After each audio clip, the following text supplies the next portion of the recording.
Hello, so we are back again with the solutions of continuity and differentiability of functions, chapter 7 from ISC Mathematics by OP Malhotra and SK Gupta.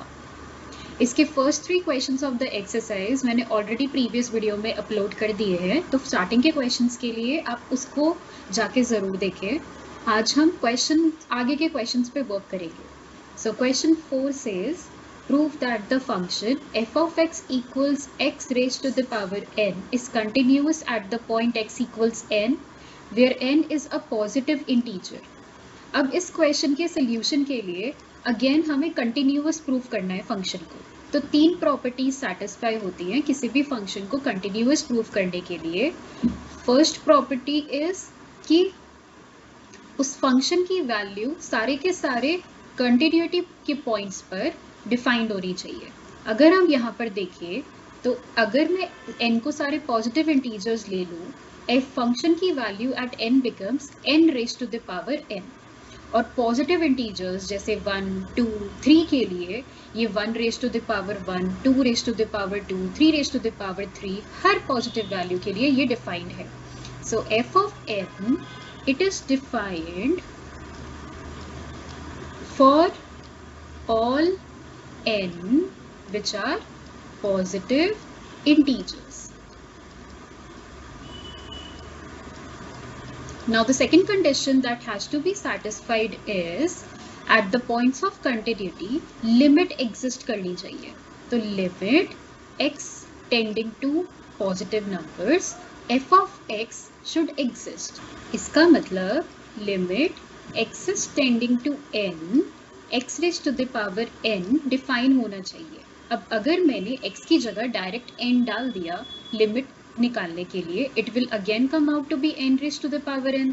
और n raise to the power n एक defined value है सारे के सारे n's के लिए.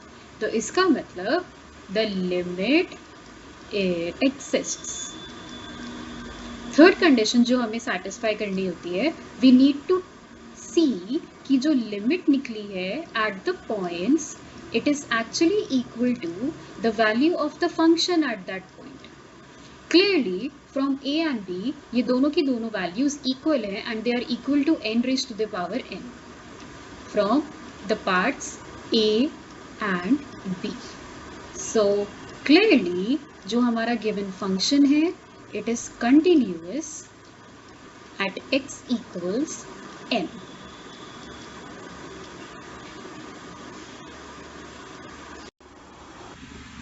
Now let's start with question number 3. Question number 3 में we have been given a function, split function है. x square अगर x की वैल्यू 1 से 2 तक है और 3x minus 4 अगर x की वैल्यू 2 से 4 तक है. We have to show two things in this question कि the function is discontinuous at x equals 2 and it is continuous at x equals 3. So we will approach these one by one. Let's first take the point x equals 2. So again अगर हमें discontinuous दिखाना है, इसका मतलब 3 में से एक condition हमारी सेटिस्फाई नहीं होगी. Let's check for the first condition. Value of the function at the point 2 वाले फंक्शन में हमारा जो वैल्यू आएगी it will move to the second part of the function. क्यों? क्योंकि x की value 2 second part of the function में ही डिफाइंड है. तो फंक्शन की value at 2 will become 3 times 2 minus 4 that is equal to 2, जो कि clearly एक defined number है. Now I need to find the limit of the function जब x 2 को approach कर रहा है. Okay, f of x. अब जब x 2 को approach कर रहा है तो 2 से पहले मेरा जो function है वो ऊपर वाले function में चला जाता है and 2 के बाद मुझे जो एक्सप्रेशन मिलता है वो 3x minus 4 मिलता है.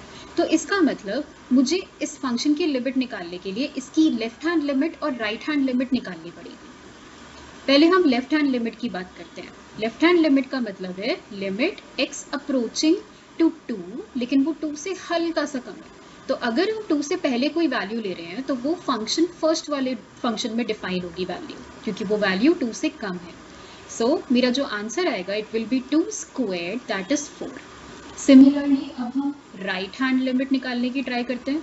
लिमिट x अप्रोचिंग टू 2, लेकिन अब वो 2 से हल्की सी ज़्यादा वैल्यू ले रहा है जिसकी वजह से वो सेकंड फंक्शन में पहुंच जाता है 3x minus 4 में. अब अगर इस पे मैंने लिमिट निकालने की ट्राई करी, it will come out to be 6 minus 4, that is 2. Now can you see कि हमारी राइट हैंड लिमिट और लेफ्ट हैंड लिमिट इक्वल नहीं आ पाई है. क्योंकि हमारी राइट हैंड लिमिट और लेफ्ट हैंड लिमिट इक्वल नहीं है, इट इम्प्लाइज कि जो limit of the function as x tending to 2 है, it does not exist. And because it does not exist, my condition 2 is not satisfied and my given function is not continuous at the point x equals 2. Therefore, f of x is discontinuous at x equals 2. अब हमें same चीज check करनी है for the point x equals 3. अब x equals 3 के लिए भी हमें सारी सिचुएशन सेटिस्फाई करवानी है. The first condition is value of the function of at 3. अब देखो 3 का मतलब है it is going into the second part of the function again, because वहां पर x की वैल्यू 2 से 4 के बीच में डिफाइंड है. सो मैं 3x minus 4 के अंदर डाल दूंगी. It will be 3 times 3 minus 4, that is 5. So it is a defined value. Second में हमें देखना है कि limit of the function as x tending to 3 exist कर रहा है या नहीं. अब अगर आप 3 के बारे में बात करें तो 3 से हल्का सा पहले जाऊं या 3 से हल्का सा पीछे जाऊं, मेरा फंक्शन सेम रहता है 3x minus 4. सो आपको देख के पता चल रहा होगा कि इस केस में लिमिट एग्जिस्ट कर जाएगी. Limit x tending to 3, 3x minus 4 will actually come out to be 3 times 3 minus 4, that is 5. तो लिमिट भी एग्जिस्ट कर गई. Now the third and the final thing, we have to show कि limit x tending to 3 for the given function, it is equal to the value of the function at the point 3. Clearly from a and b ये दोनों values same है and they are equal to 5. So you can write in bracket from a and b to specify. And because all the three conditions are satisfied, the given function f of x, it is continuous at the given point x equals 3.